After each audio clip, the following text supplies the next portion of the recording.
안녕하세요. 오늘도 하루가 참 쉽지 않으셨죠? 살다 보면 마음 한켠이 무겁게 느껴질 때가 많습니다. 이곳에서는 잠시라도 그런 걱정은 내려놓으시고 편히 쉬어가셨으면 합니다. 그런데 은퇴 이후의 삶, 겉으로는 든든해 보여도 속을 들여다보면 누구나 빠지기 쉬운 함정이 있습니다. 바로 노후를 흔들어버리는 치명적인 착각들인데요. 오늘은 많은 분들이 겪는 5가지 착각을 함께 나눠보려 합니다.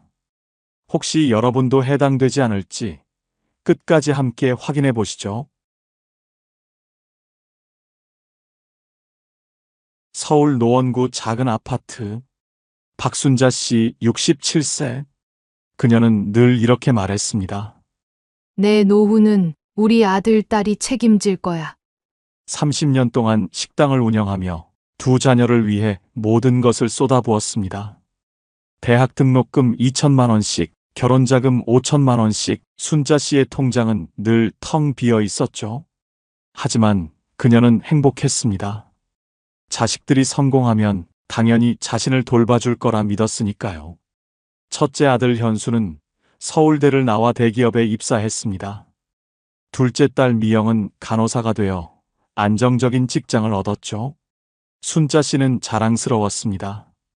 내가 이렇게 키운 보람이 있네. 동네 사람들에게 자식 자랑을 할 때마다 순자 씨의 얼굴은 환해졌습니다. 노후 걱정은 전혀 없었어요. 자식들이 다 알아서 해줄 거라 믿었으니까요. 첫째 아들 현수. 대기업에서 10년간 근무하며 연봉 8천만 원까지 올랐습니다. 그런 그가 38세에 창업을 결심했습니다. 엄마, 걱정 마세요. 사업 성공하면 더 잘해드릴게요. IT 스타트업에 모든 것을 걸었습니다. 회사를 그만두고 아파트까지 담보로 3억 원 대출을 받았죠. 초기에는 희망적이었습니다. 직원도 15명까지 늘었거든요. 현수는 확신했습니다. 3년 안에 회사를 상장하고 어머니께 강남 아파트를 사드릴 거라고요. 하지만 현실은 달랐습니다. 코로나19로 투자가 중단되고 매출이 급격히 떨어졌습니다. 직원들 월급도 밀리기 시작했어요. 결국 1년 반 만에 사업은 문을 닫았고 빚만 5천만 원이 쌓였죠. 아내 수지는 매일 한숨을 쉬었습니다. 두 아이의 교육비만 월 150만 원, 매달 300만 원씩 나가는 생활비, 게다가 대출 이자 월 200만 원까지.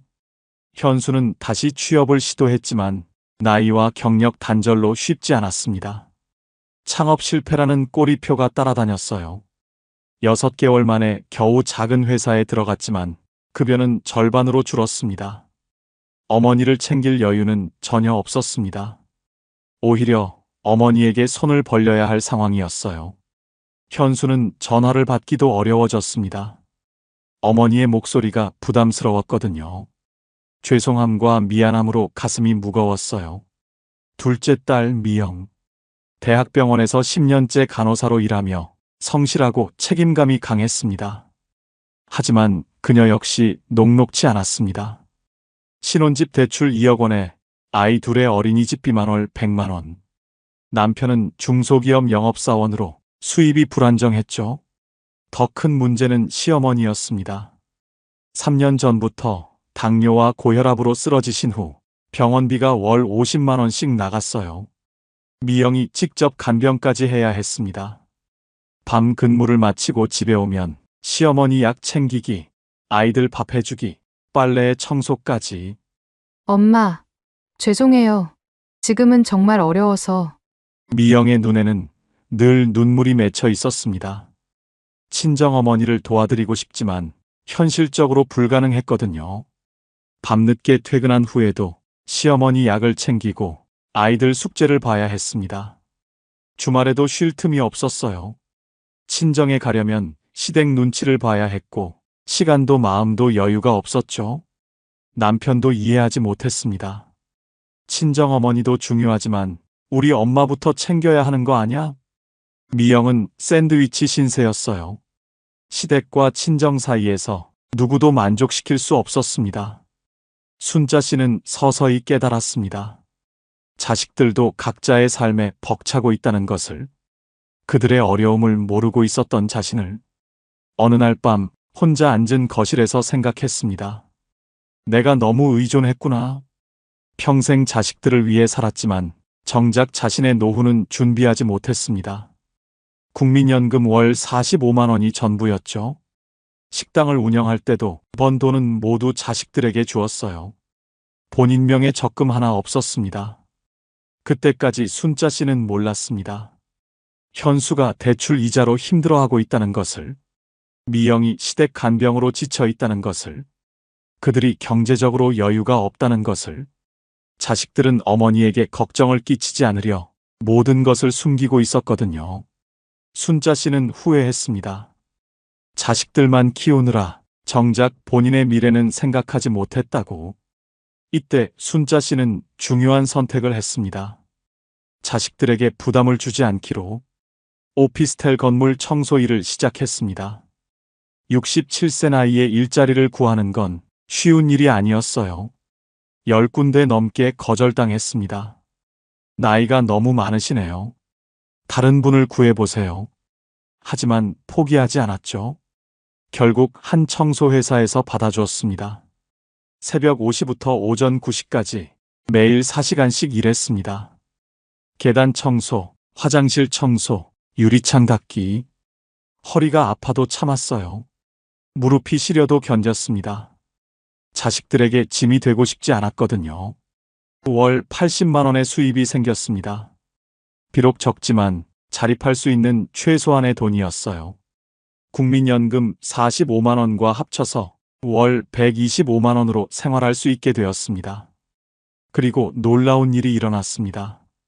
경제적 부담이 줄어든 자식들이 오히려 어머니에게 더 자주 연락했습니다. 엄마, 오늘 어떠셨어요? 엄마, 건강은 괜찮으시죠? 돈 때문이 아닌 진짜 사랑으로 찾아오는 자식들. 순자 씨는 비로소 깨달았습니다. 현수는 어머니가 독립적이시라는 것을 알고 마음의 부담이 줄었습니다. 창업 실패의 죄책감에서 벗어날 수 있었어요. 오히려 가끔 용돈 10만 원씩 드릴 수 있게 되었죠. 엄마, 맛있는 거 드세요. 미영도 마찬가지였습니다. 어머니께 죄송한 마음이 줄어들자 더 자주 안부를 물을 수 있었어요. 시댁 간병과 친정 사이에서 조금이나마 마음의 여유가 생겼습니다. 주말에는 아이들과 함께 할머니 댁에 놀러 오기도 했어요. 6개월 후 순자 씨는 깨달았습니다. 사랑과 의존은 달랐구나. 자녀는 든든한 버팀목일 수 있습니다. 하지만 내 노후의 보험이 될 수는 없어요. 왜냐하면 그들도 각자의 인생이 있고 각자의 어려움이 있기 때문입니다. 각자의 가족과 책임이 있거든요. 현수처럼 사업에 실패할 수도 있고 미영처럼 시댁 간병으로 바쁠 수도 있어요. 그들의 상황은 언제든 변할 수 있습니다. 건강, 경제적 여건, 가족 상황 모든 게 불확실해요. 진짜 사랑은 서로에게 부담을 주지 않을 때 더욱 깊어지는 법이죠. 순자 씨처럼 자립할 수 있는 최소한의 준비. 그것이 자녀와의 관계도 노후도 지켜주는 진짜 힘입니다. 혹시 여러분도 자녀를 믿고 안심하고 계신가요? 자식들이 아무리 효자라도 그들만큼은 변수가 많은 존재도 없어요. 사랑과 의존은 다릅니다. 진짜 사랑은 서로 독립적일 때 더욱 아름다워요. 여수시 낡은 단독주택. 김영호 씨 69세. 그는 늘 이렇게 말했습니다. 그래도 집은 있잖아. 집만 있으면 노후는 걱정 없어. 평생 버스 기사로 일하며 매달 조금씩 대출을 갚아왔죠. 10년 전 드디어 완전히 내 집이 되었습니다. 영호 씨는 자랑스러웠어요. 이제 대출 이자 걱정 없이 살 수 있다. 하지만 은퇴 후 현실은 전혀 달랐습니다. 영호 씨의 하루는 걱정으로 시작됩니다. 아침에 일어나면 보일러가 말썽입니다. 20년 된 보일러는 자주 고장 났어요. 수리비만 이번 달에 25만 원. 집 곳곳에서 문제가 생겼습니다. 지붕에서 물이 새고 화장실 타일이 떨어지고 전기 배선도 낡아서 위험했어요. 매달 나가는 돈만 계산해봐도 큰 부담이었습니다. 국민연금 평균 수령액은 월 67만 원인데 영호 씨는 가입 기간이 짧아서 월 58만 원, 아내 순덕 씨는 주부였다가 늦게 일해서 월 35만 원, 부부 합쳐서 월 93만 원을 받았어요. 집은 있지만 생활비를 벌어다 주지는 않았습니다. 집값이 올랐다고 해서 내 통장에 돈이 들어오는 건 아니구나. 영호 씨는 뒤늦게 깨달았습니다. 더 큰 문제가 있었습니다. 아내 순덕 씨의 건강이 나빠진 것. 3년 전부터 무릎이 아파서 계단 오르내리기가 힘들어졌어요. 2층에 있는 취미 공간을 쓰지 못하게 되었죠. 여보, 1층에 작은 방을 하나 만들까? 하지만 공사비만 400만 원. 월 93만 원으로는 엄두도 낼 수 없었습니다. 겨울에는 더 힘들었어요. 오래된 집이라 단열이 안 되어서 난방비가 많이 나왔거든요. 집은 있는데 왜 이렇게 살기 어렵지? 영호 씨는 혼잣말을 했습니다. 그때 영호 씨는 이웃 할아버지를 만났습니다. 같은 동네 박 할아버지는 10년 전 집을 팔고 작은 아파트로 이사했어요. 영호야, 나는 일찍 결정하길 잘했어. 박 할아버지의 이야기를 들어보니 완전히 다른 삶을 살고 있었습니다. 집을 팔아서 목돈을 마련하고 작은 아파트를 샀어요. 남은 돈은 예금했죠. 매달 이자가 나와. 관리비도 적고 수리할 일도 별로 없어. 영호 씨는 놀랐습니다. 박 할아버지가 훨씬 여유로워 보였거든요. 엘리베이터도 있고 겨울에 난방비도 훨씬 적어. 박 할아버지의 말을 듣고 영호 씨도 마음이 움직였습니다. 며칠 후 어느 날 부동산에 갔습니다. 집을 팔아서 작은 아파트로 이사할까 생각했어요. 사장님, 우리 집 얼마나 받을 수 있을까요? 부동산 사장이 집을 보고 왔습니다. 30년 된 집이라 시세보다는 좀 낮게 받으셔야 할 것 같은데요. 수리할 곳이 많아서. 영호 씨는 아쉬웠습니다. 30년 동안 관리한 집이 생각보다 가치가 적다니. 게다가 이사 비용, 중개 수수료까지 생각하면 실제 손에 들어올 돈은 더 적었어요. 집값만 보고 안심했는데 막상 팔려니 이것도 저것도 빠져나가네. 영호 씨는 고민에 빠졌습니다. 집을 팔까 말까? 아내와 밤늦게 대화했어요. 여보, 우리도 아파트로 이사 갈까? 하지만 이 집에 추억이 많은데. 순덕 씨도 망설였습니다. 30년 동안 살던 집을 떠나기가 쉽지 않았어요. 하지만 현실은 냉혹했습니다. 집 때문에 매달 부담이 커졌고 순덕 씨의 무릎은 더 나빠져만 갔죠. 그래, 집은 추억이 아니라 생활이야. 영호 씨는 결심했습니다. 6개월 후 영호 씨 부부는 작은 아파트로 이사했습니다. 집을 팔아서 목돈을 마련하고 작은 아파트를 샀어요. 남은 돈은 예금과 적금에 넣었죠. 결과는 놀라웠습니다. 매달 나가는 돈이 확 줄었어요. 아파트 관리비, 난방비도 절약됐습니다. 예금 이자는 매달 들어왔어요. 무엇보다 순덕 씨가 좋아했어요. 엘리베이터가 있어서 무릎이 편하고 집안이 따뜻했거든요. 여보, 진작 이사 올 걸 그랬네. 영호 씨도 마음이 편해졌습니다. 집수리 걱정을 안 해도 되니까요. 겨울철 난방비 걱정도 없어졌어요. 뭔가 고장나면 관리소에서 처리해주니 스트레스가 훨씬 줄었습니다. 1년 후 영호 씨는 깨달았습니다. 노후는 집값이 아니라 매달 편하게 쓸 수 있는 돈이 중요하구나. 집은 분명 자산입니다. 하지만 노후에는 두 가지가 중요해요. 첫째, 살기 편한 집. 둘째, 매달 쓸 수 있는 현금. 영호 씨처럼 오래된 큰 집에 살면 관리비와 수리비가 계속 나갑니다. 하지만 적당한 집으로 바꾸면 남은 돈으로 매달 이자를 받을 수 있어요. 노후는 벽돌이 아니라 매달 흐르는 현금의 강물이 필요합니다. 집값이 올라도 그 돈을 쓸 수 없다면 의미가 없어요. 진짜 중요한 건 매달 들어오는 돈이죠. 영호 씨는 이제 다른 사람들에게 조언합니다. 집만 믿지 마세요. 노후에는 현금 흐름이 더 중요해요. 큰 집 한 채보다 적당한 집 플러스 현금이 낫습니다. 집은 주거 공간이지 ATM기가 아니거든요. 매달 돈을 뽑아 쓸 수 있는 건 아니니까요. 영호 씨처럼 집도 전략적으로 관리해야 합니다. 때로는 적당한 집으로 바꾸는 게 더 현명한 선택일 수 있어요. 대구시 수성구 아파트. 이정호 씨 62세. 그는 늘 건강을 자랑했습니다. 담배도 술도 하지 않고 매일 아침 운동을 했거든요. 난 건강은 문제 없어. 30년간 중소기업에서 성실하게 일했고 은퇴 후에도 계획이 있었어요. 국민연금과 적금 이자로 부부 합쳐서 넉넉하다고 생각했죠. 정호 씨는 안심하고 있었습니다. 이 정도면 노후 걱정 없어. 하지만 위기는 예고 없이 찾아왔습니다. 어느 겨울 아침 운동을 하다가 갑자기 쓰러졌습니다.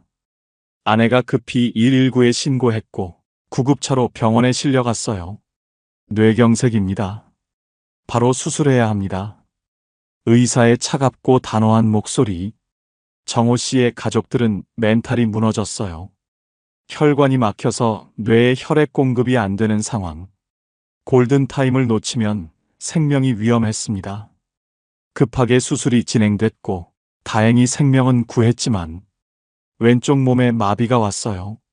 중환자실에서 일주일, 일반 병실에서 한 달, 재활병원에서 2달, 석 달간 병원 신세를 져야 했습니다. 이런 일이 나에게 일어날 줄이야. 그리고 병원비 청구서가 날아왔습니다. 수술비, 입원비, 재활치료비, 간병비까지. 건강보험이 적용되긴 했지만 정호 씨가 실제로 지출한 돈은 어마어마했어요. 그동안 모아둔 비상금이 한 번에 반토막 났습니다. 돈이 이렇게 많이 들 줄 몰랐네. 정호 씨는 병원 침대에서 한숨을 쉬었어요. 더 큰 문제는 앞으로였어요. 왼쪽 다리를 절뚝거리게 되어서 재활치료를 계속 받아야 했거든요. 퇴원 후에도 지출은 계속됐습니다. 재활병원 외래, 물리치료, 약가, 정기검진. 매달 나가는 의료비가 만만치 않았어요. 아내 영숙 씨도 간병 때문에 파트타임 일을 그만둬야 했고 수입도 줄어들었습니다. 여보, 돈이 자꾸 모자라네. 영숙 씨는 걱정이 태산 같았어요. 처음엔 괜찮을 거라 생각했는데 계산해보니 매달 적자였습니다. 이대로라면 남은 비상금도 몇 개월이면 바닥날 상황이었어요. 더욱 절망적인 소식이 기다리고 있었습니다. 반년 후 정기검진에서 의사가 심각한 표정으로 말했어요. 혈관이 다시 좁아지고 있네요. 스텐트 수술을 받으셔야 할 것 같습니다. 또다시 수술, 또다시 입원, 또다시 간병비. 한 번 병에 걸리니까 계속 돈이 나가네. 정호 씨는 뒤늦게 깨달았습니다. 건강할 때는 몰랐던 진실을. 병원비는 한 번으로 끝나지 않는다는 것. 재발 방지를 위한 지속적인 치료, 합병증 예방을 위한 정기검진, 재활을 위한 끊임없는 비용. 모든 것이 연결되어 있었어요. 1년 후 정호 씨 부부의 통장은 거의 비어 있었습니다. 비상금은 모두 소진됐고 매달 적자가 계속 쌓였거든요. 결국 아들에게 손을 벌려야 하는 상황까지 왔어요. 아들아, 미안하다. 아버지가 돈을 좀 빌려야겠다. 그 전까지 자식들에게 도움받기 싫어했던 정호 씨였는데 현실 앞에서는 굴복할 수밖에 없었습니다. 아들도 힘들었어요.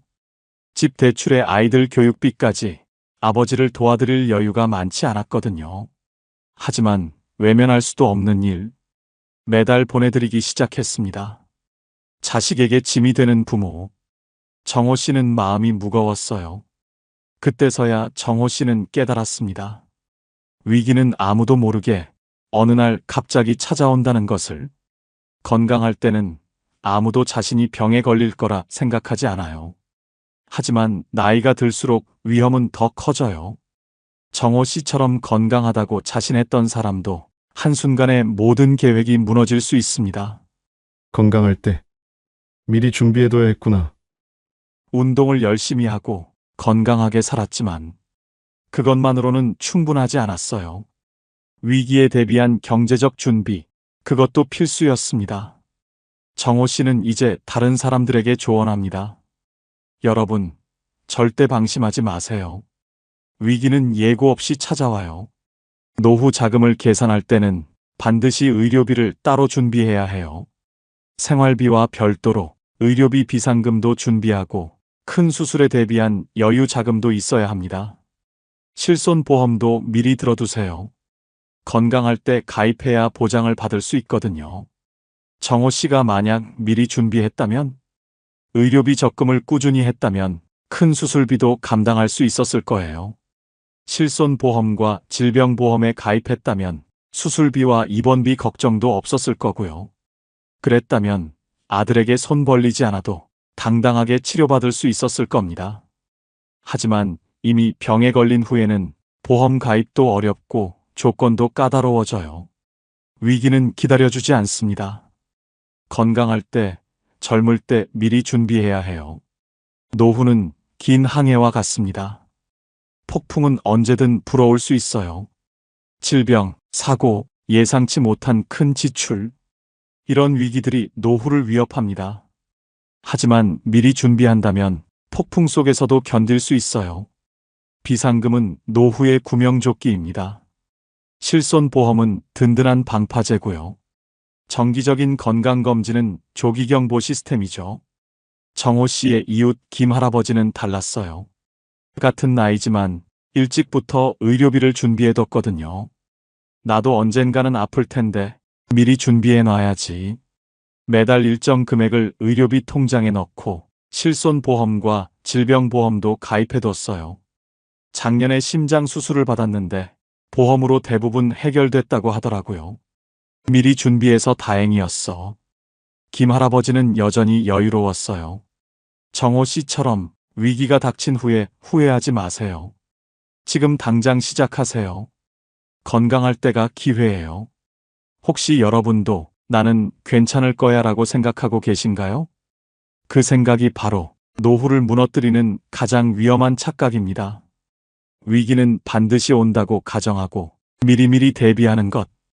그것이 진정한 노후 준비입니다. 건강한 지금, 이 순간이 바로 준비할 때입니다. 창원시 아파트. 최민석 씨 59세. 은퇴를 앞두고 계산기를 두드리고 있었습니다. 인터넷에서 찾은 통계 자료를 보며 안심하고 있었어요. 은퇴 후 부부 생활비가 월 231만 원이라던데? 그럼 내 국민연금으로 충분하겠네. 민석 씨는 30년간 제조업 회사에서 일했고 국민연금을 꼬박꼬박 납부했습니다. 예상 수령액은 월 140만 원. 아내 은주 씨도 월 85만 원을 받을 예정이어서 부부 합쳐서 월 225만 원이었어요. 통계 최소 생활비가 231만 원인데 우리는 225만 원이니까 거의 맞네. 별 문제 없겠어. 민석 씨는 홀가분했습니다. 하지만 1년 후 실제 은퇴 생활이 시작되자 현실은 전혀 달랐습니다. 은퇴 첫 달, 민석 씨는 깜짝 놀랐습니다. 전기세만 18만 원이 나왔거든요.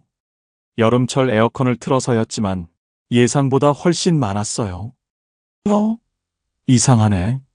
직장 다닐 때는 이렇게 안 나왔는데? 그러고 보니 집에 있는 시간이 길어졌습니다. 에어컨도 더 오래 켜놓고 TV도 하루 종일 틀어두고 가스비도 마찬가지였어요. 집에서 밥을 해먹는 횟수가 늘어나면서 월 12만 원까지 나왔습니다. 통계에는 전기 가스비가 이렇게 많지 않았는데 둘째 달에는 병원비가 문제였습니다. 직장 다닐 때는 건강검진 정도만 받았는데 은퇴 후에는 시간이 많다 보니 이곳저곳 아픈 곳이 눈에 띄기 시작했어요. 무릎이 아파서 정형외과, 소화가 안 돼서 내과, 이명 때문에 이비인후과. 한 달 병원비만 25만 원이 나왔습니다. 젊을 때는 몰랐는데 나이가 드니까 병원 갈 일이 이렇게 많네. 은주 씨도 마찬가지였어요. 갱년기 증상으로 산부인과를 다니고 혈압약도 처방받기 시작했거든요. 가장 큰 충격은 셋째 달에 왔습니다. 민석 씨의 어머니가 갑자기 쓰러지셨어요. 치매 초기 증상이었는데 요양병원 비용이 월 150만 원. 다행히도 형제들과 60만 원씩 분납하기로 했습니다. 어머니 모실 돈도 따로 준비해야 했구나. 게다가 딸의 결혼 준비도 겹쳤습니다. 예단비, 예식비, 신혼집 준비금까지 한 번에 3천만 원이 나갔어요. 이런 돈까지 들 줄은 몰랐는데 민석 씨는 당황했습니다. 계획에 없던 돈들이 계속 나가니까요. 6개월이 지나자 민석 씨는 현실을 깨달았습니다. 국민연금 225만 원으로는 실제 생활이 불가능했어요. 실제 지출 내역을 정리해 보니 기본 생활비 180만 원, 공과금 30만 원, 의료비 40만 원, 어머니 요양병원비 분담금 60만 원, 경조사비 15만 원, 기타 비상금 35만 원, 총 360만 원이 필요했습니다. 매달 135만 원씩 적자였어요. 아, 통계라는 게 평균일 뿐이구나. 내 상황과는 완전히 다르네. 더 큰 문제는 앞으로였습니다. 비상금으로 준비한 5천만 원도 이 속도로는 3년이면 바닥날 상황. 민석 씨는 급하게 아르바이트를 구했습니다. 아파트 경비 파트타임 일자리였는데 월 120만 원을 받을 수 있었어요. 하지만 몸은 힘들었습니다. 나이가 들어서 일하는 게 쉽지 않았거든요. 은퇴했는데 또 일해야 하네. 이럴 줄 알았으면 미리 더 준비할 걸. 은주 씨도 마트에서 파트타임을 시작했어요. 월 80만 원이었지만 가게의 보탬이 되었습니다. 1년 후 민석 씨는 이웃들과 이야기를 나눴습니다. 옆집 김 씨는 상황이 더 심각했어요. 국민연금만 믿고 있다가 실제로는 매달 100만 원씩 적자가 났습니다. 내가 너무 안일했어. 통계 숫자만 보고 계산했으니까. 반대편 박 씨는 준비를 잘했더라고요. 은퇴 전에 실제 생활비를 6개월간 기록하고 여기에 20%를 더해서 계산했대요. 통계는 참고만 하고 내 실제 상황으로 계산해야 해. 민석 씨는 깨달았습니다. 통계 수치는 전국 평균일 뿐 개인의 실제 생활과는 다르다는 것을. 지역마다 물가가 다르고 가족 상황도 다르고 건강 상태도 다르거든요. 특히 은퇴 후에는 집에 있는 시간이 길어져서 공과금 증가, 나이가 들면서 의료비 급증, 부모님 모시는 비용, 자녀들 결혼, 출산 지원비, 예상치 못한 경조사비, 이런 것들은 통계에 제대로 반영되지 않아요. 평균은 환상이었구나. 내 생활비는 내가 직접 계산해야 하는 거였어. 민석 씨는 이제 다른 사람들에게 조언합니다. 통계 수치를 맹신하지 마세요. 그건 그냥 참고 자료일 뿐이에요. 진짜 노후 생활비를 계산하려면 첫째, 은퇴 전 6개월간 실제 가계부를 써보세요. 어디에 얼마나 쓰는지 정확히 파악하고. 둘째, 은퇴 후 변화를 고려하세요. 집에 있는 시간이 길어지면 공과금이 늘어나고 의료비도 많이 증가해요. 셋째, 예상치 못한 지출을 준비하세요. 부모님 모시는 비용, 자녀 결혼비, 큰 수리비 같은 것들. 넷째, 여유분을 20% 더 잡으세요. 계산한 금액보다 실제로는 더 나가거든요. 민석 씨는 2년간의 경험을 통해 배웠습니다. 노후 준비는 숫자, 게임이 아니라는 것을. 내 삶의 실제 모습을 그려보고 거기에 맞는 계획을 세워야 한다는 것을. 통계는 길잡이일 뿐 정답은 아니라는 것을. 지금도 민석 씨는 매달 가계부를 씁니다. 실제 지출을 정확히 파악해서 앞으로의 계획을 조정하기 위해서요. 은퇴 준비할 때 가장 중요한 건 내 실제 상황을 정확히 아는 거예요. 혹시 여러분도 인터넷 통계만 보고 안심하고 계신가요? 평균 생활비 얼마니까 괜찮겠지 하고 생각하고 있나요? 그 생각이 바로 노후를 무너뜨리는 착각입니다. 평균은 참고용일 뿐 내 인생의 답은 아니에요. 내 나이, 내 집, 내 건강, 내 가족 상황, 내 지역의 물가, 모든 게 다르기 때문에 내 생활비는 내가 직접 계산해야 합니다. 지금 당장 시작하세요. 가계부를 쓰고 실제 지출을 파악하고 은퇴 후 변화를 고려해서 나만의 노후 생활비를 계산해 보세요. 그것이 진정한 노후 준비의 시작입니다. 부산 아파트. 이정희 씨 65세. 남편과 함께 꼼꼼히 세운 은퇴 계획이 있었습니다. 부부가 함께 국민연금을 받으면서 조용하고 평온한 노후를 보낼 예정이었어요. 우리 둘이 함께 있으니까 걱정 없지. 서로 돌봐주면서 살면 되잖아. 정혜 씨와 남편 성호 씨는 계획이 탄탄했습니다. 부부 합쳐서 국민연금을 받고 집안일도 나눠서 하고 아프면 서로 돌봐주기로 했거든요. 하지만 은퇴 2년 후 성호 씨가 갑작스럽게 세상을 떠났습니다. 심근경색이었어요. 정희 씨는 졸지에 혼자가 되었습니다. 첫 번째 충격은 연금이었습니다. 부부 합쳐서 한 달에 받던 연금 액수가 갑자기 절반 이하로 줄어든 거예요. 정희 씨 본인 국민연금은 월 80만 원, 남편의 유족연금을 받아도 월 50만 원, 총 130만 원이 되었습니다. 부부 때는 190만 원이었는데 이제 130만 원이라니 60만 원이나 줄어들었네. 더 큰 문제는 생활비였어요. 혼자 살아도 고정비는 그대로였거든요. 아파트 관리비, 난방비, 전기세. 이런 건 사람이 하나 줄어도 크게 안 줄어들었어요. 오히려 집에 혼자 있는 시간이 길어지면서 전기세는 더 나왔습니다. 2명이 살 때와 거의 비슷하게 나오네. 두 번째 위기는 일상 관리였습니다. 남편이 해주던 모든 일을 정혜 씨가 혼자 해야 했어요. 전구 갈기, 변기 고치기, 선반 설치하기. 이런 것들은 정희 씨 혼자서는 어려웠습니다. 이런 건 성호 씨가 다 해줬는데 결국 수리기사를 불러야 했어요. 사소한 일인데도 출장비만 5만 원씩 나갔습니다. 요리도 문제였어요. 혼자 먹을 양으로 요리하는 게 어색했거든요. 결국 많이 해서 남기고 버리게 되었습니다. 세 번째 타격은 외로움과 불안감이었습니다. 밤에 혼자 있으면 무섭고 아플 때 돌봐줄 사람이 없어서 걱정이었어요. 병원 갈 때도 택시를 타게 되었어요. 예전에는 남편이 차로 데려다 줬는데 이제는 혼자 가야 했거든요. 한 달 교통비만 15만 원씩 늘어났습니다. 6개월이 지나자 정희 씨는 현실을 깨달았습니다. 본인 연금과 유족연금 수입은 월 130만 원, 월 지출, 기본 생활비 120만 원, 추가 교통비 15만 원, 각종 수리비 10만 원, 총 145만 원이 필요했어요. 매달 15만 원씩 적자였습니다. 2명이 살 때보다 오히려 더 돈이 들어가네. 이웃집 김영자 씨도 비슷한 상황이었어요.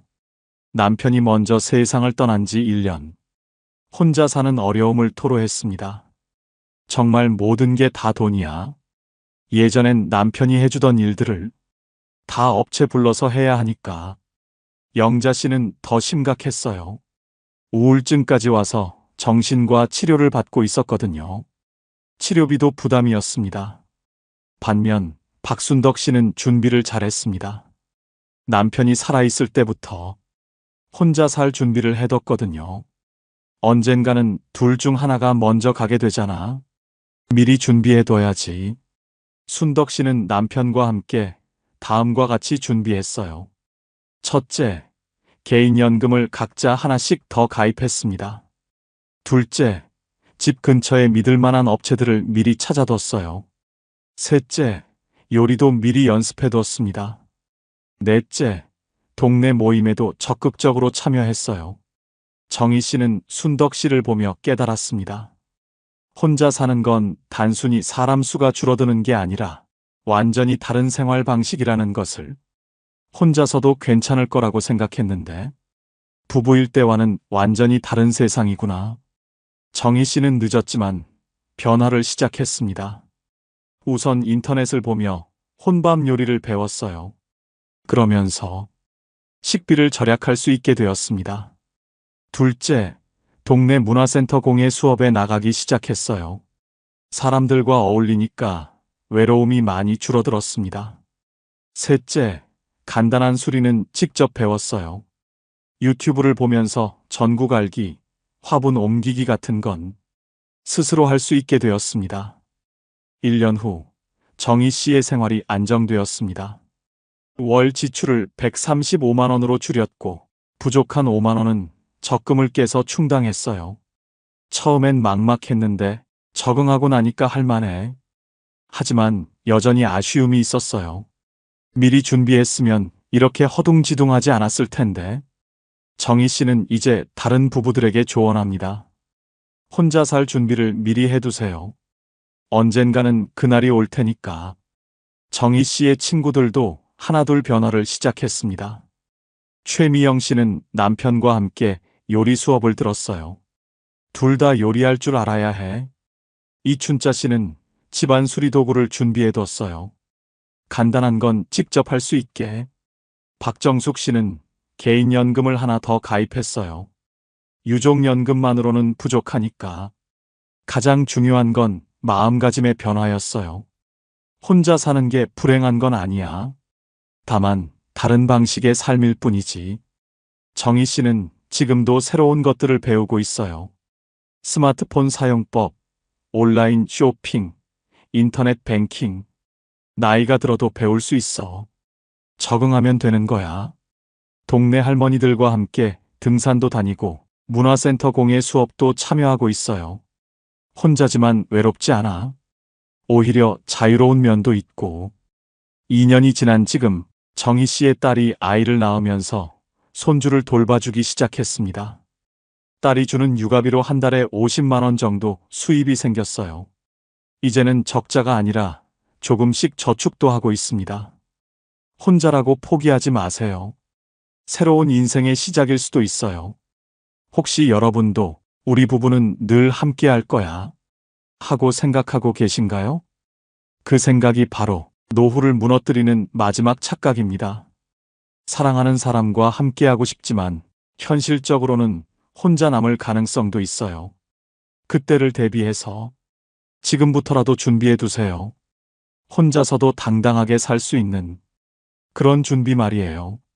미리 준비해 둔다고 해서 사랑하는 사람을 덜 사랑하는 게 아니에요. 오히려 더 현명한 사랑일 수 있거든요.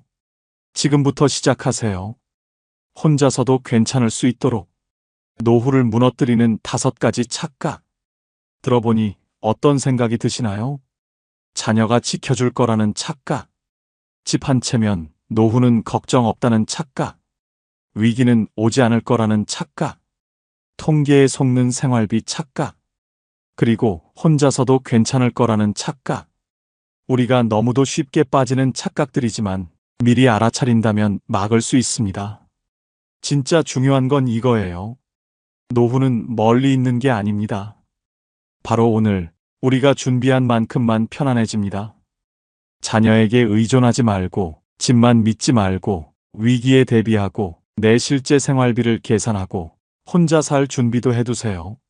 지금 당장 시작하세요. 내일은 늦을 수도 있으니까요. 이 영상이 도움이 되셨다면 구독, 좋아요, 댓글 꼭 부탁드립니다. 여러분의 작은 관심이 더 많은 분들의 노후를 지켜주는 힘이 됩니다. 오늘도 끝까지 함께 해주셔서 감사합니다. 여러분의 노후가 한결 더 든든해지길, 그리고 무엇보다 마음이 평안하시길 바랍니다. 저는 다음 이야기로 다시 찾아뵙겠습니다. 돌아가신 지 3달 만에야 옆집 아저씨가 발견되었습니다. 문 앞에는 전단지가 수북이 쌓여 있었고 냉장고 안 음식은 이미 상해 있었습니다. 그 집에 누가 살았는지조차 몰랐다는 이웃들. 박순옥 씨는 그 장면을 보고 깊은 충격에 빠졌습니다. 그리고 생각했습니다. 혹시 나도 저렇게 될 수 있는 건 아닐까?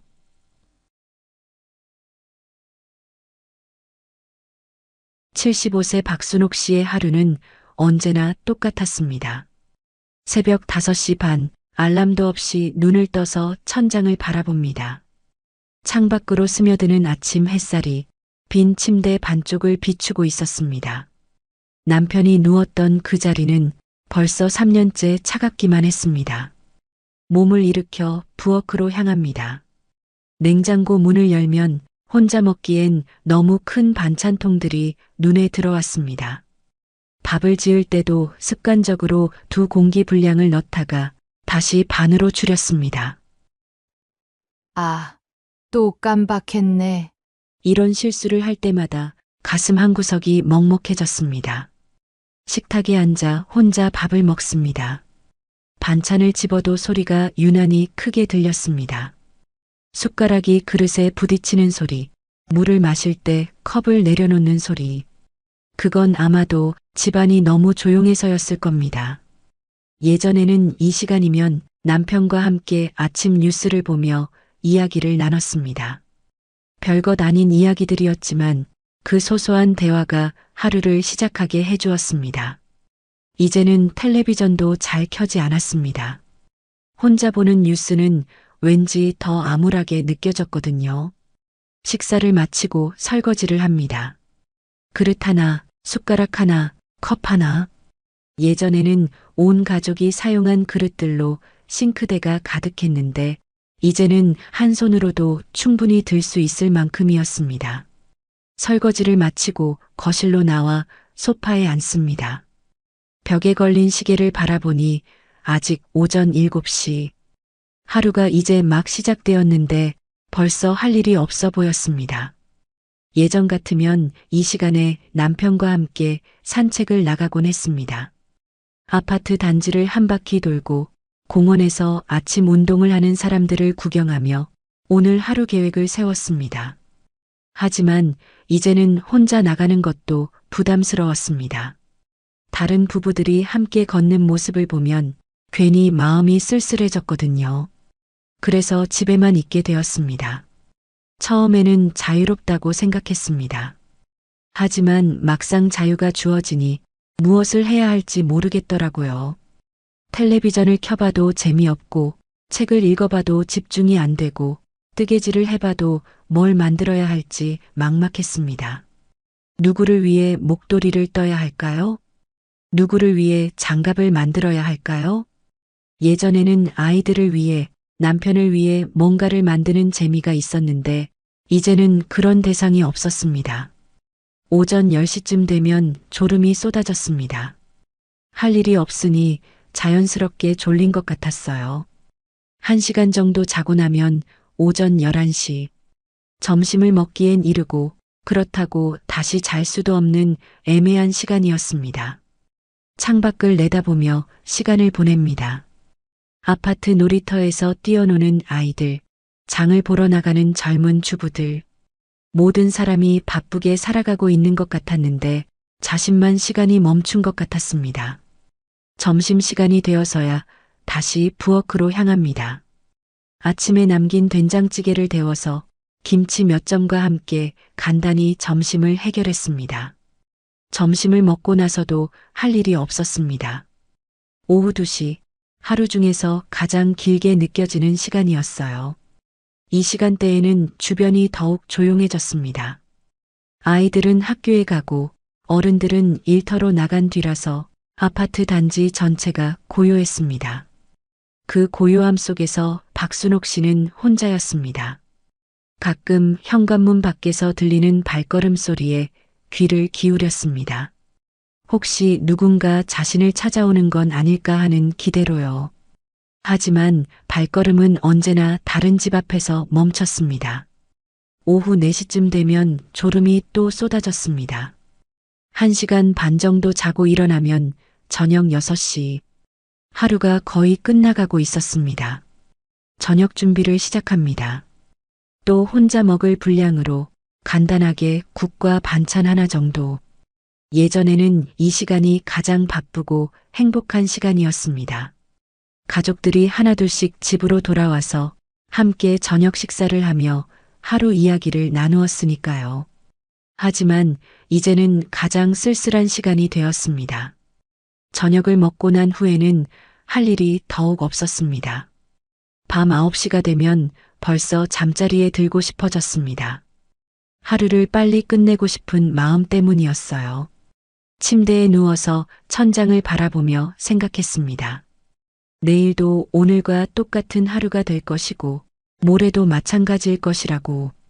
벽시계 초침 소리만이 고요한 집안에 규칙적으로 울려 퍼졌습니다. 똑딱똑딱. 그 소리가 박순옥 씨에게는 외로움의 박자 같았습니다. 오늘도 혼자네. 작은 목소리로 중얼거리며 그녀는 또 하루를 마감했습니다. 자유로울 줄 알았던 은퇴 후의 삶은 시간이 지날수록 차갑고 공허해져만 갔습니다. 박순옥 씨는 서랍 깊숙한 곳에서 낡은 수첩을 꺼냈습니다. 표지가 해지고 모서리가 다른 전화번호부였어요. 손으로 한 장씩 넘기며 그 안에 적힌 이름들을 하나씩 읽어보았습니다. 김미자, 이영희, 정순자.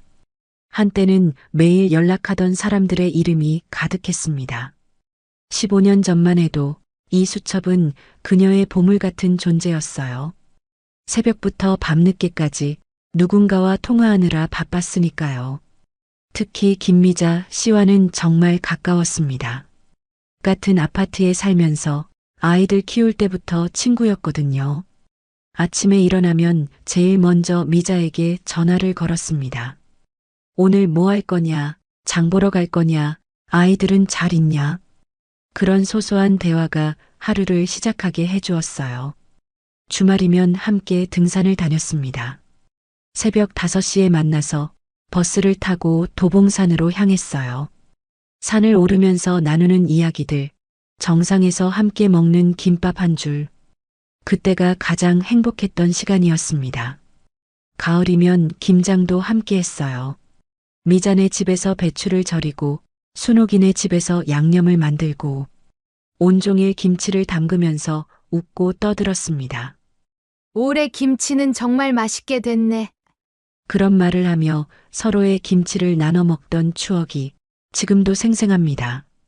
하지만 언제부터인가 그 모든 것이 조금씩 변하기 시작했어요. 처음엔 미자가 무릎이 아프다고 했습니다. 등산을 못 가겠다는 것이었어요. 괜찮다며 집에서 쉬라고 했지만 등산 모임이 자연스럽게 끊어졌습니다. 그 다음엔 영희가 당뇨가 생겼다고 했어요. 자주 만나지 못하겠다면서 병원 다니느라 바쁘다고 했습니다. 순자는 며느리가 아이를 낳았다며 손자 돌보러 서울로 가야 한다고 했어요. 몇 달만 있을 거라던 말이 어느새 1년이 넘어갔습니다. 하나둘씩 친구들이 사라져갔습니다. 전화도 점점 뜸해졌어요. 예전엔 하루에 3~4번씩 통화했는데 일주일에 한 번, 한 달에 한 번으로 줄어들었습니다. 마지막으로 미자와 통화한 게 언제였을까요? 박순옥 씨는 달력을 뒤져보았지만 기억이 나지 않았습니다. 혹시나 해서 미자에게 전화를 걸어봤습니다. 신호음이 길게 울리더니 전화가 끊어졌어요. 다시 걸어봐도 마찬가지였습니다. 번호가 바뀐 건지 아니면 전화기를 바꾼 건지 문득 궁금해져서 미자가 살던 아파트 앞까지 가봤습니다. 하지만 그 집엔 다른 사람이 살고 있었어요. 아, 그 집 아주머니요? 작년에 이사 가셨는데요. 관리사무소 직원의 말에 박순옥 씨는 허탈함을 감출 수 없었습니다. 가장 가까웠던 친구가 언제 이사를 갔는지도 모르고 있었다니. 집으로 돌아와서 다른 친구들에게도 전화를 걸어봤습니다. 영희는 전화를 받지 않았고 순자는 통화 중이었어요. 몇 번을 다시 걸어봐도 마찬가지였습니다. 아마 통화를 피하는 것 같았어요. 그제야 깨달았습니다. 친구들도 자신과 마찬가지로 각자의 사정으로 바빠졌다는 것을. 아니, 어쩌면 귀찮아졌을 수도 있었어요. 늙은 친구의 안부 전화가 부담스러워졌을 수도 있었습니다. 박순옥 씨는 전화번호부를 덮었습니다. 그리고 서랍 깊숙한 곳에 다시 넣어버렸어요. 이제 더 이상 누구에게 전화를 걸 필요도 없을 것 같았습니다. 주말이 되어도 함께 등산을 갈 사람이 없었어요. 김장철이 와도 함께 김치를 담글 사람이 없었습니다. 혼자서 배추 한 포기를 사와서 김치를 조금 담가봤지만 재미가 없었어요. 혼자 먹을 김치를 왜 이렇게 많이 담그나 하는 생각만 들었습니다. 가끔 길에서 옛 친구를 만나는 일도 있었어요. 반갑게 인사를 나누고 안부를 물어보지만 예전 같은 느낌은 아니었습니다. 요즘 어떻게 지내세요? 그냥 그럭저럭이요. 언니는요? 저도 마찬가지예요. 그런 식으로 몇 마디 나누고 나면 더 이상 할 말이 없었어요. 예전처럼 집에 와서 차라도 마시자고 말하고 싶었지만 왠지 부담스러울 것 같아서 못했습니다. 그럼 또 봬요. 그렇게 인사를 하고 헤어지고 나면 더욱 쓸쓸한 기분이 들었어요. 친구들과 함께했던 추억들은 여전히 소중했지만 이제는 그저 과거의 일이 되어버렸습니다. 현재의 박순옥 씨에게는 더 이상 함께 웃고 떠들 친구가 없었어요. 휴대폰을 손에 들고 연락할 사람을 찾아봤지만 결국 아무에게도 전화를 걸지 못했습니다. 이제 전화를 걸 사람도 없구나. 그 말이 입 밖으로 나오는 순간 가슴 한구석이 먹먹해졌어요. 친구들이 사라진 자리를 깊고 차가운 고독이 천천히 채워나갔습니다. 박순옥 씨에게는 2명의 자녀가 있었습니다. 서울에서 회사를 다니는 큰아들 민호, 그리고 부산에서 가정을 꾸린 딸 수진. 벽에 걸린 가족 사진을 바라보며 그녀는 깊은 한숨을 내쉬었습니다. 사진 속 아이들은 아직 어렸어요. 민호는 초등학생, 수진이는 유치원생이었습니다. 그때는 엄마 없으면 안 되는 아이들이었는데 이제는 한 달에 한 번 안부 전화조차 부담스러워하는 것 같았어요. 지난주 민호에게 전화를 걸었을 때였습니다. 3번째 신호음에서 겨우 전화를 받았어요. 목소리부터 바빠 보였습니다. 회의 중이라는 말과 함께 잠깐만 기다리라고 했어요. 잠깐이라던 시간이 10분 넘게 흘렀습니다. 그 사이 박순옥 씨는 전화기를 귀에 대고 아들의 목소리를 기다렸어요. 마침내 민호가 다시 전화를 받았을 때는 더욱 급한 목소리였습니다. 엄마, 죄송해요. 정말 바빠서 주말에 다시 연락드릴게요. 그리고 전화는 뚝 끊어졌습니다. 박순옥 씨는 한동안 전화기를 귀에 댄 채 끊어진 신호음만 들었어요. 아들이 바쁜 건 이해했습니다. 서울에서 직장 생활하는 게 얼마나 힘든지도 알았어요. 하지만 그래도 엄마와의 통화를 이렇게 급하게 끊어야 할까요? 예전엔 그렇지 않았는데 민호가 대학생일 때만 해도 매주 집에 내려와서 엄마 손맛이 그립다며 이것저것 해달라고 졸랐어요. 군대에 있을 때는 면회 갈 때마다 반가워했습니다. 엄마가 싸준 도시락을 먹으며 눈물을 글썽이기도 했어요. 취업해서 서울로 올라간 초기에도 일주일에 2~3번은 전화를 했습니다. 회사 생활이 힘들다고 하소연하기도 하고 동료들과 잘 지내고 있다고 자랑하기도 했어요. 하지만 시간이 지날수록 전화는 점점 줄어들었습니다. 결혼을 하고 나서는 더욱 드물어졌어요. 며느리도 좋은 사람이고 아들이 행복해 보여서 기뻤지만 왠지 아들이 멀어지는 기분이었습니다. 손자가 태어났을 때는 정말 기뻤어요. 민호가 직접 영상통화로 아기를 보여줬을 때 눈물이 날 만큼 감동했습니다. 하지만 그것도 처음뿐이었어요. 시간이 지나면서 손자 얼굴 보는 것도 점점 어려워졌습니다. 아이 키우느라 바쁘다는 이유였지만 박순옥 씨는 다른 이유도 있는 것 같았어요. 며느리가 불편해하는 건 아닐까? 너무 자주 연락하면 부담스러워하는 건 아닐까? 그런 생각들 때문에 연락하고 싶어도 참게 되었습니다. 딸 수진이와의 관계도 비슷했어요.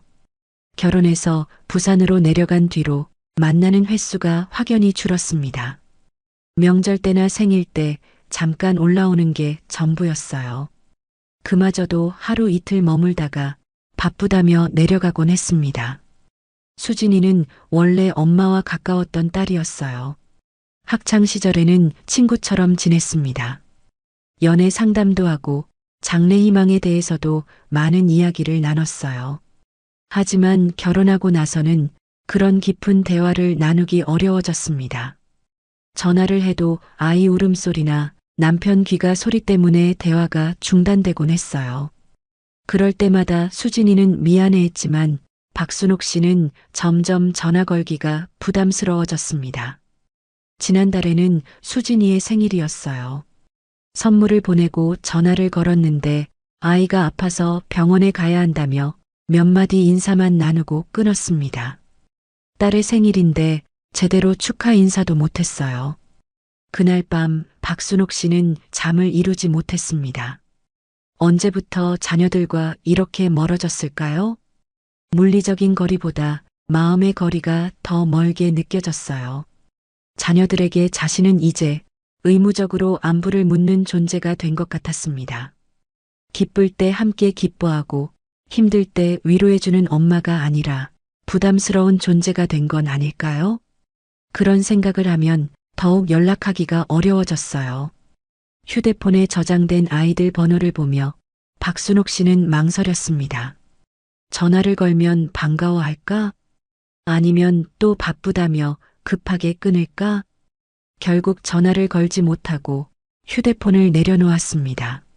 나도 한때는 그 아이들에게 세상이 전부였는데 그 말이 혼잣말로 흘러나왔을 때 눈시울이 뜨거워졌어요. 아이들이 어렸을 때를 떠올렸습니다. 엄마라고 부르며 달려오던 모습, 아플 때 엄마만 찾던 모습, 엄마 없으면 잠도 못 자던 모습. 그때는 정말로 자신이 아이들에게 세상의 전부였어요. 하지만 이제는 한 달에 한 번 의무적인 안부 전화나 받는 그런 존재가 되어버렸습니다. 자녀들도 각자의 삶이 바쁘다는 건 이해했어요. 하지만 그래도 가끔은 예전처럼 엄마가 그리울 때도 있지 않을까요? 박순옥 씨는 창밖을 바라보며 한숨을 내쉬었습니다. 자녀들과의 물리적 거리는 그대로였지만 마음의 거리는 점점 더 멀어져만 갔습니다. 평범했던 화요일 저녁, 박순옥 씨는 늘 그렇듯 혼자 저녁을 먹고 있었습니다. 갑자기 복도에서 시끄러운 소리가 들렸어요. 사람들이 웅성거리는 소리와 무거운 발걸음 소리가 섞여 있었습니다. 처음에는 누군가 이사를 가는 줄 알았어요. 하지만 소란은 점점 커졌습니다. 현관문을 열고 복도로 나가보니 경찰관들과 구급대원들이 옆집 앞에 모여 있었어요. 1205. 바로 옆집이었습니다. 그곳에는 76세 김종수 씨가 혼자 살고 있었어요. 박순옥 씨와 마찬가지로 홀로 지내는 노인이었습니다. 하지만 인사를 나눈 적은 거의 없었어요. 가끔 엘리베이터에서 마주쳐도 서로 눈길만 주고받을 뿐이었습니다. 경찰관 하나가 아파트 관리사무소 직원과 이야기를 나누고 있었습니다. 언제부터 연락이 안 됐다고 하셨죠? 관리소 직원이 당황한 목소리로 대답했어요. 관리비가 3개월째 밀렸다는 것이었습니다. 전화를 해도 받지 않고 벨을 눌러도 응답이 없었대요. 그제야 이상하다 싶어서 경찰에 신고했다는 것이었습니다. 박순옥 씨는 뒤에서 그 대화를 듣고 있었어요. 가슴이 두근거렸습니다. 좋지 않은 예감이 들었거든요. 곧이어 구급대원들이 들것을 들고 나왔습니다. 그 순간 박순옥 씨는 깨달았습니다. 옆집 아저씨가 세상을 떠났다는 것을. 주변에 모인 주민들이 웅성거렸습니다. 언제 돌아가신 거냐? 왜 아무도 몰랐냐? 그런 이야기들이 오갔어요. 경찰관이 현장을 정리하면서 주민들에게 설명했습니다. 대략 3개월 전에 돌아가신 것으로 추정된다고 했어요. 3개월, 석 달 동안 아무도 몰랐다는 것이었어요. 박순옥 씨는 충격을 받았습니다. 바로 옆집에서 그런 일이 일어났는데 자신은 전혀 눈치채지 못했다니. 그러고 보니 요즘 들어 옆집에서 들리는 소리가 없었어요. 예전에는 가끔 텔레비전 소리나 설거지하는 소리가 들렸는데 언제부터인가 조용해졌었습니다. 하지만 그냥 조용한 사람이려니 생각했을 뿐이었어요. 경찰관들이 현장 조사를 마치고 문을 봉인했습니다. 주민들도 하나둘씩 집으로 돌아갔어요. 박순옥 씨도 집으로 들어갔지만 마음이 진정되지 않았습니다. 다음 날 아침 관리사무소에서 나온 아주머니를 만났어요. 어제 있었던 일에 대해 더 자세한 이야기를 들을 수 있었습니다. 김종수 씨는 자녀들이 모두 외국에 나가 있었대요. 연락처는 있었지만 평소에 연락을 자주 하지 않았다고 했습니다. 집안에서 발견됐을 때 냉장고 안 음식은 모두 상해 있었어요. 우유는 곰팡이가 피어 있었고 야채들은 오래된 흔적이 역력했습니다. 현관 앞에는 전단지가 수북이 쌓여 있었고 배달음식 전단지, 마트 할인 전단지, 각종 광고 전단지들이 가득 쌓여 있었습니다. 우편함에는 관리비 고지서와 각종 고지서들이 가득 들어 있었어요. 그 모든 것들이 김종수 씨가 이미 이 세상에 없다는 것을 말해주고 있었습니다. 하지만 아무도 눈치채지 못했어요. 같은 층에 사는 주민들도 위아래 층 주민들도 아무도 이상하다고 생각하지 않았습니다. 박순옥 씨는 그 이야기를 듣고 소름이 돋았어요. 바로 옆집에서 그런 일이 일어났는데 자신은 평상시와 다름없이 지냈다니. 아침에 일어나서 밥을 먹고 낮잠을 자고 저녁을 먹고 잠자리에 들었습니다. 그런 평범한 일상을 반복하는 동안 벽 하나를 사이에 두고 그런 일이 벌어지고 있었던 것이었어요.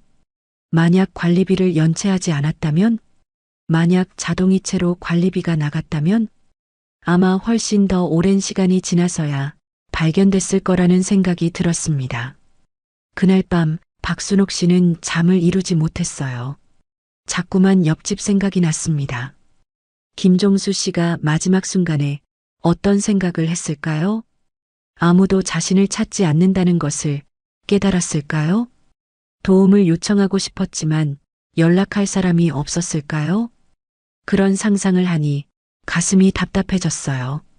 문득 자신의 처지와 비교하게 되었습니다. 김종수 씨와 자신이 그렇게 다르지 않다는 생각이 들었거든요.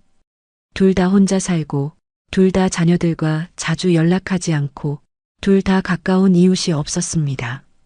만약 자신에게 무슨 일이 생긴다면 과연 누가 알아차려줄까요? 아들은 한 달에 한 번 연락할까 말까 하고 딸도 바쁘다며 통화를 급하게 끊곤 했어요. 친구들과도 연락이 끊어진 지 오래됐고 이웃들과도 인사 정도만 나누는 사이였습니다. 혹시 자신도 김종수 씨처럼 몇 달 후에나 발견되는 건 아닐까?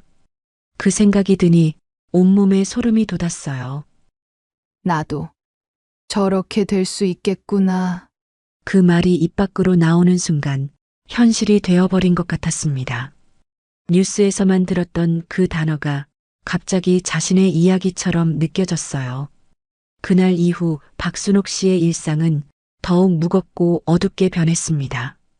매일 밤 잠들기 전에 내일 아침에 눈을 뜰 수 있을까 그런 불안한 생각이 들었어요. 아침에 눈을 뜨면 오늘도 무사히 하루를 보낼 수 있을까 그런 걱정이 앞섰습니다. 옆집에서 일어난 일은 박순옥 씨에게 큰 충격을 주었습니다.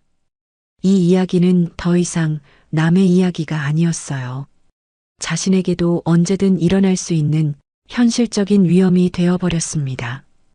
옆집에서 일어난 일 이후 박순옥 씨의 하루는 완전히 달라졌습니다. 아침에 눈을 뜨는 순간부터 이상한 불안감이 엄습했어요. 오늘도 무사히 하루를 보낼 수 있을까? 혹시 나에게 무슨 일이 생기면 누가 알아차려줄까? 그런 생각들이 머릿속을 떠나지 않았습니다. 평소 같으면 자연스럽게 했던 일들도 이제는 조심스러워졌어요. 욕실에서 샤워를 할 때도 바닥이 미끄러울까봐 걱정했습니다. 만약 넘어져서 다치면 누가 구해줄까요? 며칠 동안 아무도 찾지 않을 텐데 그동안 계속 쓰러져 있어야 할까요? 그런 상상을 하니 샤워하는 것조차 무서워졌어요. 부엌에서 요리할 때도 마찬가지였습니다. 가스레인지를 사용하는 게 불안했어요. 혹시 가스가 새거나 화재가 날까봐 걱정했습니다. 칼을 사용할 때도 조심스러웠어요. 실수로 손을 베이면 큰 부상을 입을 수도 있으니까요. 이런 일상적인 행동들이 모두 위험하게 느껴졌습니다. 밤에 잠들 때가 가장 무서웠어요. 혹시 잠든 사이에 무슨 일이 생기는 건 아닐까? 갑작스러운 건강 문제가 생길 수도 있잖아요. 그러면 아무도 모르는 채로 김종수 씨와 같은 상황이 될 수도 있었습니다. 잠들기 전에 여러 번 확인했어요. 현관문은 제대로 잠겼는지, 가스밸브는 확실히 잠겼는지, 전기제품들은 모두 꺼졌는지. 하지만 아무리 확인해도 마음이 놓이지 않았습니다. 새벽에 깨서 화장실에 갈 때도 발걸음을 조심했어요. 어둠 속에서 넘어질까봐 벽을 짚고 천천히 걸었습니다. 그러다 보니 잠을 제대로 잘 수가 없었어요. 계속 신경이 곤두서 있었거든요. 낮에도 마찬가지였습니다. 집안에 혼자 있는 것이 점점 더 무서워졌어요. 갑자기 어지러움을 느끼거나 가슴이 두근거릴 때가 있었습니다. 그럴 때마다 혹시 큰 병의 전조는 아닐까 걱정했어요. 하지만 병원에 갈 엄두는 나지 않았습니다. 검사에서 좋지 않은 결과가 나오면 어떻게 해야 할까요? 치료를 받아야 한다면 누가 간병을 해줄까요? 자녀들에게 부담을 주고 싶지 않았어요. 그런 생각을 하다 보면 차라리 모르는 게 나을 것 같았습니다. 집 밖으로 나가는 것도 두려웠어요. 길에서 무슨 일이 생기기라도 하면 누가 자신을 알아봐 줄까요? 신분증은 가지고 다니지만 응급연락처에 적힌 번호로 전화해도 자녀들이 바로 올 수 있을까요? 서울과 부산에서 달려와야 하는데 그 시간 동안 혼자 있어야 할 텐데. 외출할 때는 메모지를 써놓기 시작했어요. 몇 시에 어디로 갔다고, 언제쯤 돌아올 예정이라고. 하지만 그 메모를 누가 볼까요? 아무도 집을 찾아오지 않는데 무슨 소용이 있을까요? 그래도 안 하는 것보다는 낫다고 생각했어요. 혹시나 하는 마음에 계속 써놓았습니다. 휴대폰을 항상 가까이에 더 놓기도 했어요. 어디를 가든 손에 들고 다니고 잠들 때도 베개 옆에 놓았습니다. 응급 상황이 생기면 바로 신고할 수 있게요. 하지만 정작 누구에게 전화를 걸어야 할지 막막했습니다. 119에 신고하면 되지만 그 전에 가족이나 친구에게 마지막 인사라도 하고 싶었어요. 하지만 그럴 만한 사람이 있을까요? 친구들과는 연락이 끊어진 지 오래됐고 자녀들은 바쁠 텐데 갑자기 전화를 받을까요? 혹시 자신이 위급한 상황이라고 해도 믿어줄까요? 그런 생각을 하다 보면 더욱 절망적인 기분이 들었어요.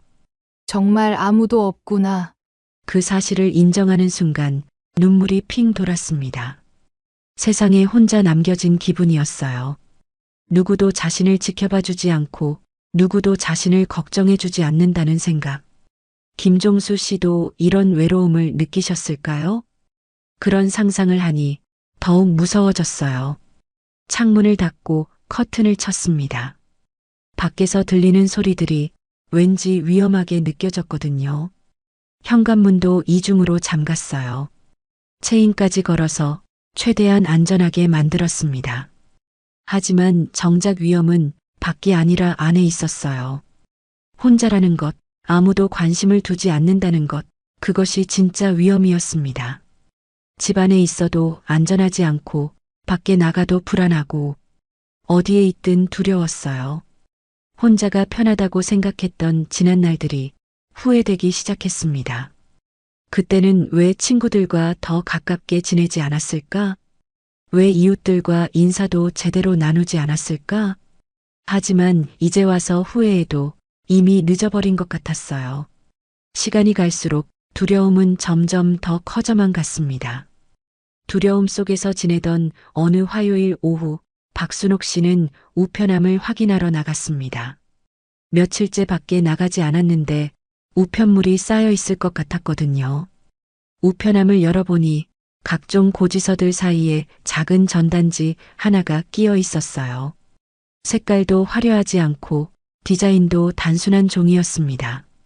하지만 그 내용이 눈에 들어왔어요.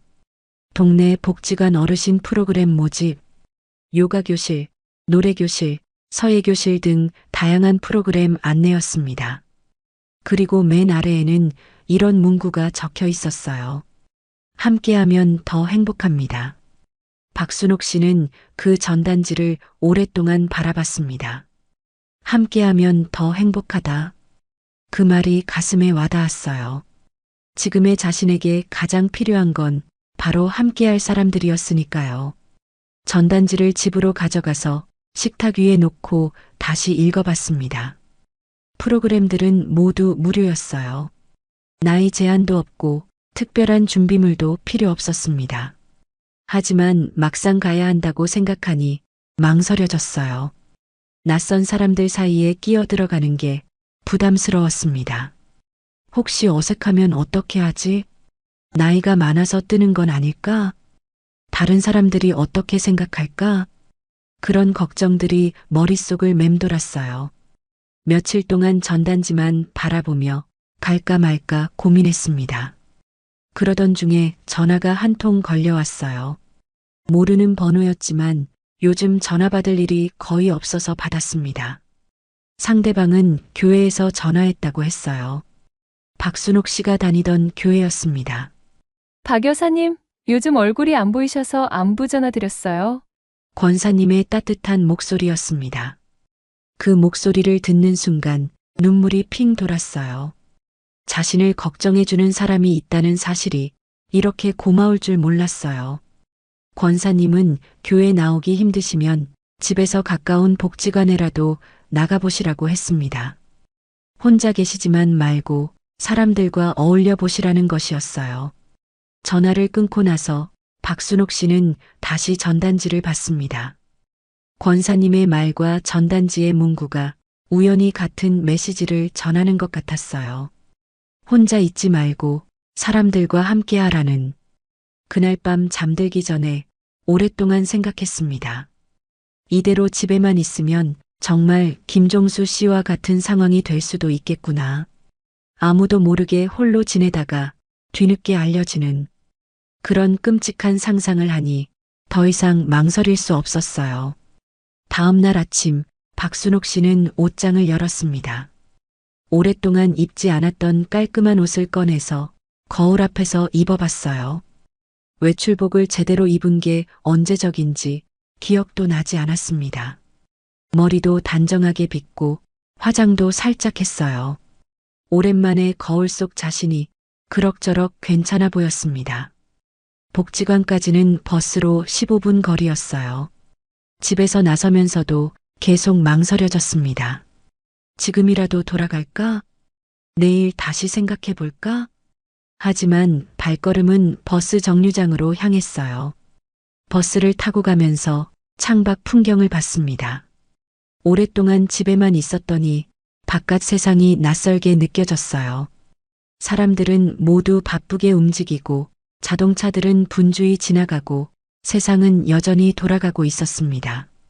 자신만 멈춘 것 같았던 시간이 사실은 계속 흘러가고 있었던 거예요. 복지관 앞에 도착했을 때 다리가 떨렸습니다. 입구에서 한참을 서성였어요. 들어갈까 말까 계속 망설였습니다. 그때 복지관에서 한 할머니가 나오셨어요. 박순옥 씨와 비슷한 연배로 보였습니다.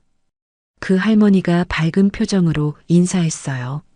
처음 보는 사람인데도 자연스럽게 말을 걸었습니다. 복지관에 처음 오시냐고, 어떤 프로그램에 관심이 있으시냐고. 그 할머니의 친근한 모습을 보니 조금 용기가 났어요. 저 혼자 살아서 심심해서요. 작은 목소리로 대답했습니다. 할머니는 고개를 끄덕이며 자신도 그랬다고 했어요. 처음에는 어색했지만 지금은 이곳이 없으면 안 된다고. 그 말을 듣고 박순옥 씨는 마음을 굳혔습니다. 더 이상 망설이지 않고 복지관 문을 열고 들어갔어요. 안내 데스크에서 친절하게 설명해 주었습니다. 어떤 프로그램들이 있는지, 언제 시작하는지, 준비할 건 없는지, 모든 게 생각보다 간단했어요. 그냥 와서 참여하면 되는 것이었습니다.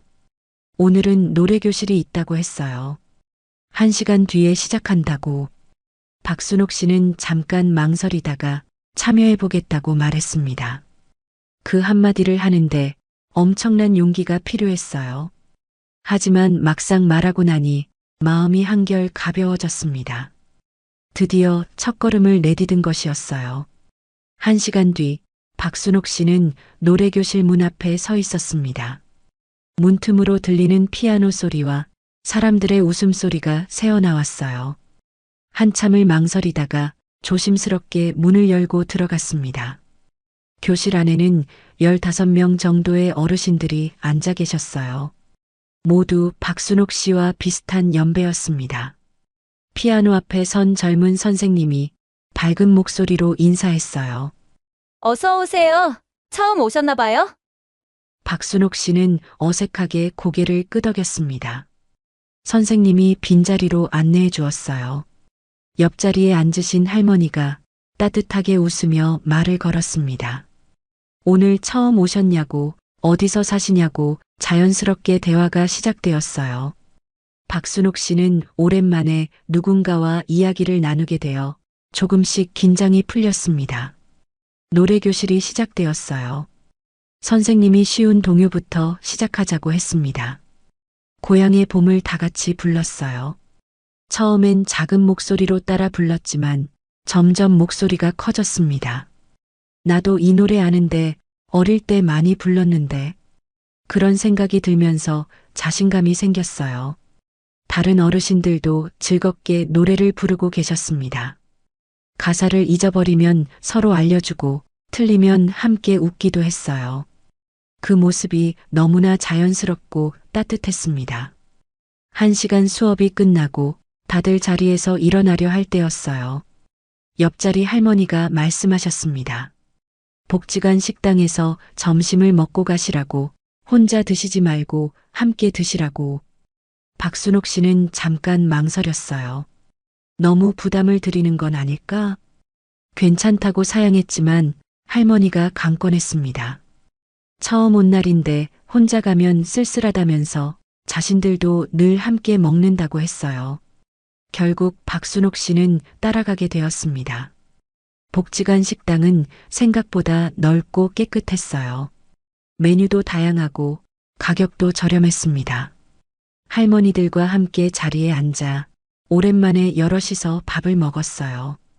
밥상 위에서 오가는 대화들, 오늘 날씨가 좋다는 이야기, 손자, 손녀 자랑하는 이야기, 어디 아픈 곳은 없는지 묻는 이야기. 별것 아닌 이야기들이었지만 박순옥 씨에게는 소중했습니다. 몇 달 만에 듣는 다른 사람의 목소리였고 몇 달 만에 나누는 대화였거든요. 식사 중에 한 할머니가 물어보셨어요. 혼자 사시냐고, 자주 복지관에 나오실 거냐고. 박순옥 씨는 솔직하게 대답했습니다. 혼자 살고 있고 요즘 많이 외로웠다고. 그 말을 들은 할머니들이 고개를 끄덕였어요. 자신들도 그랬다고, 그래서 이렇게 나오게 되었다고. 처음에는 어색하고 부담스러웠지만 지금은 이곳이 없으면 안 된다고 했어요. 우리도 처음엔 그랬어요. 하지만 여기 오면서 많이 달라졌어요.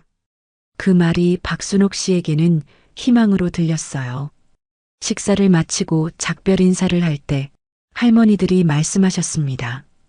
내일도 나오시라고, 수요일에는 요가 교실이 있다고, 금요일에는 서예 교실이 있다고, 언제든 오셔도 좋다고, 기다리고 있겠다고 했어요.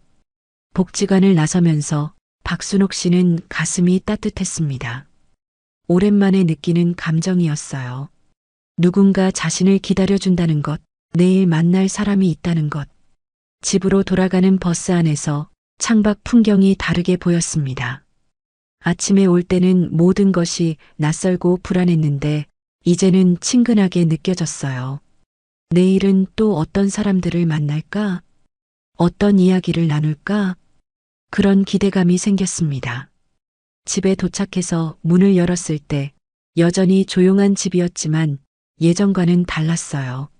내일 나갈 곳이 있고 만날 사람들이 있다는 것만으로도 외로움이 많이 줄어든 것 같았습니다. 그날 밤 박순옥 씨는 오랜만에 편안하게 잠들 수 있었어요. 그날 이후 박순옥 씨의 일주일은 완전히 달라졌습니다. 월요일엔 노래교실, 수요일엔 요가교실, 금요일엔 서예교실. 처음으로 자신만의 스케줄이 생겼어요. 아침에 눈을 떠도 이제는 달랐습니다. 오늘 복지관에 가야지, 친구들을 만나야지. 그런 생각이 하루를 시작하게 해주었어요. 복지관에서 만난 사람들과 점점 가까워졌습니다. 이순자 할머니, 김영희 할머니, 박정숙 할머니. 모두 박순옥 씨와 비슷한 처지였어요.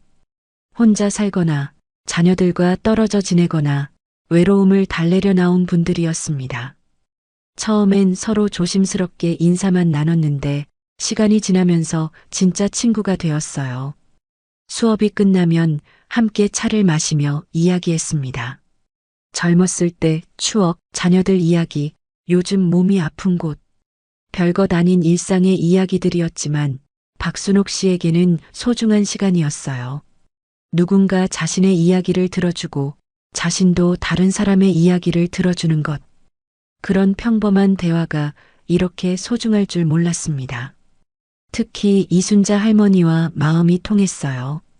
순자 할머니도 남편을 먼저 보낸 후 혼자 살고 있었거든요. 서로의 외로움을 이해했고 서로를 위로해 주었습니다. 어느 날 순자 할머니가 감기에 걸려서 복지관에 나오지 못했어요. 박순옥 씨는 걱정이 되어서 처음으로 누군가의 집을 방문했습니다. 순자 할머니 집에 가서 죽을 끓여다 드렸어요. 함께 차도 마시고 이야기도 나눴습니다. 고마워요. 이렇게 챙겨주는 사람이 있어서. 순자 할머니의 그 말이 박순옥 씨에게는 큰 감동이었어요. 자신도 누군가에게 필요한 사람이구나. 자신도 누군가를 도울 수 있구나. 그런 생각이 들면서 가슴이 뿌듯했습니다. 복지관에서는 가끔 특별한 행사도 있었어요. 생신잔치, 소풍, 작은 발표회. 박순옥 씨는 처음엔 부담스러워했지만 친구들이 함께 하자고 해서 참여하게 되었어요. 생신잔치에서는 모두 함께 노래를 불렀고 소풍에서는 도시락을 나눠 먹으며 웃었습니다. 작은 발표회에서는 노래교실에서 배운 노래를 다른 사람들 앞에서 부르기도 했어요. 무대에 서는 건 처음이라 떨렸지만 박수를 받을 때는 정말 기뻤습니다. 이런 경험들이 쌓이면서 박순옥 씨는 조금씩 변해갔어요. 예전보다 말도 많아지고 웃음도 많아졌습니다. 옷차림도 신경 쓰게 되었어요. 아침에 일어나면 거울을 보며 오늘은 뭘 입고 갈까 고민했습니다. 친구들을 만날 때 단정하게 보이고 싶었거든요. 집에서도 변화가 있었어요. 복지관에서 배운 요가 동작을 혼자 해보기도 하고 서예에서 쓴 글씨를 벽에 붙여놓기도 했습니다. 무엇보다 휴대폰이 자주 울렸어요. 친구들이 안부 전화를 해주었거든요. 내일 복지관에 나오냐는 전화, 몸은 괜찮냐는 전화, 함께 시장에 가자는 전화. 전화벨 소리가 이렇게 반가울 줄 몰랐어요. 어느 날 순자 할머니가 제안했습니다. 복지관 근처 찻집에서 우리끼리 모임을 가지자고. 매주 토요일에 만나서 차도 마시고 이야기도 나누자는 것이었어요. 박순옥 씨는 기꺼이 찬성했습니다. 그렇게 시작된 토요일 모임. 4명의 할머니가 모여서 일주일 동안 있었던 일들을 이야기했어요. 손자가 상을 받았다는 기쁜 소식, 병원에 갔다 온 이야기, 새로 배운 요리 이야기. 소소한 일상들이지만 함께 나누니 더욱 의미 있게 느껴졌습니다. 가끔은 서로의 고민도 털어놓았어요. 자녀들과의 관계, 건강에 대한 걱정, 앞으로에 대한 불안. 혼자 있을 때는 답답했던 고민들이 친구들과 이야기하고 나면 한결 가벼워졌어요. 이렇게 함께 있으니까 든든해요. 어느 날 영희 할머니가 한 말이었어요. 박순옥 씨도 같은 마음이었습니다. 혼자가 아니라는 것, 서로를 챙겨주는 사람들이 있다는 것. 그것만으로도 세상이 다르게 보였어요. 몇 달 전만 해도 두려움에 떨며 지냈는데 이제는 내일이 기다려졌습니다. 친구들을 만날 생각, 함께 웃고 떠들 생각, 서로의 안부를 묻는 생각. 그런 작은 일상들이 박순옥 씨를 다시 살게 해주었어요. 복지관을 다닌 지 6개월이 지났습니다. 박순옥 씨의 하루는 완전히 달라져 있었어요. 아침에 눈을 뜨면 가장 먼저 드는 생각. 오늘은 무슨 요일이지? 어떤 프로그램이 있지? 누굴 만나게 될까? 예전처럼 하루가 길고 지루하지 않았습니다. 오히려 시간이 모자랄 지경이었어요. 복지관에서 배운 것들을 집에서도 연습했거든요. 요가 동작을 따라하고 서예 연습도 하고 노래도 혼자 불러봤습니다. 거울 앞에 서는 일도 많아졌어요. 친구들을 만날 때 말끔하게 보이고 싶었거든요. 옷도 골라 입고 머리도 단정하게 빗었습니다. 냉장고도 변했어요. 예전에는 혼자 먹기 위한 반찬들만 있었는데 이제는 친구들에게 나눠줄 음식도 만들었어요. 김치를 담그면 순자 할머니에게도 드리고 국을 끓이면 영희 할머니에게도 가져다 드렸습니다. 누군가를 위해 무언가를 준비한다는 것. 그것이 이렇게 기쁜 일인 줄 몰랐어요. 휴대폰도 바빠졌습니다. 친구들과의 안부 전화, 내일 만날 약속 전화, 갑자기 궁금한 게 있어서 걸어보는 전화. 전화벨이 울릴 때마다 가슴이 설렜어요. 자녀들과의 관계도 조금씩 변했습니다. 예전에는 자녀들에게 전화 걸기가 부담스러웠는데 이제는 자연스럽게 연락할 수 있게 되었어요. 복지관에서 있었던 재미있는 일들을 이야기하고 새로 사귄 친구들 이야기도 했습니다. 아들 민호가 말했어요. 엄마 목소리가 많이 밝아졌다고, 예전보다 훨씬 활기차 보인다고. 딸 수진이도 안심한다고 했어요. 엄마가 혼자 계시는 게 걱정이었는데 이제는 든든하다고. 엄마가 이렇게 활동적이신 줄 몰랐어요. 수진이의 그 말을 들었을 때 박순옥 씨는 뿌듯했습니다. 자녀들이 걱정하지 않아도 되는 엄마가 된 것 같아서요. 통장 잔고는 조금씩 줄어들었어요. 복지관 프로그램은 무료였지만 친구들과 차 마시러 가거나 함께 식사하는 일이 많아졌거든요. 가끔 선물도 주고받았고 소풍 갈 때는 도시락 재료도 사야 했어요. 하지만 전혀 아깝지 않았습니다. 돈보다 소중한 것을 얻었으니까요. 예전 같으면 혼자 아껴 쓰려고 했을 텐데 이제는 친구들과 함께 나누는 기쁨이 더 컸어요. 건강도 좋아졌습니다. 규칙적으로 요가를 하고 친구들과 웃는 시간이 많아져서인지 몸이 한결 가벼워졌어요. 병원에 갈 일도 줄어들었습니다. 예전에는 작은 증상에도 불안해서 자주 병원을 찾았는데 이제는 그럴 필요가 없었어요. 마음이 건강해지니 몸도 따라서 건강해진 것 같았습니다. 무엇보다 가장 큰 변화는 두려움이 사라진 것이었어요. 예전에는 매일 밤 잠들기 전에 혹시 내일 무슨 일이 생기면 어떻게 하지? 누가 알아차려줄까? 그런 걱정으로 가득했었거든요. 하지만 이제는 달랐습니다. 내일 만날 친구들이 있고 자신을 기다려주는 사람들이 있었으니까요. 만약 정말로 무슨 일이 생긴다면 친구들이 금세 알아차릴 거라는 확신이 있었어요. 복지관에 나오지 않으면 전화도 올 거고 집에도 찾아와 줄 거라는 믿음이 있었습니다. 두려움은 완전히 사라졌어요. 이제는 혼자가 아니니까요. 외로움은 돈으로는 살 수 없는 거였구나. 어느 날 문득 든 생각이었습니다. 아무리 돈이 많아도 혼자 있으면 외로운 건 마찬가지예요. 하지만 진심으로 마음을 나눌 수 있는 사람들이 있으면 그것만으로도 충분히 행복할 수 있었어요.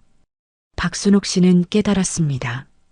진짜 필요한 건 돈이 아니라 사람이었다는 것을. 외로움을 막는 건 통장 잔고가 아니라 따뜻한 관계라는 것을.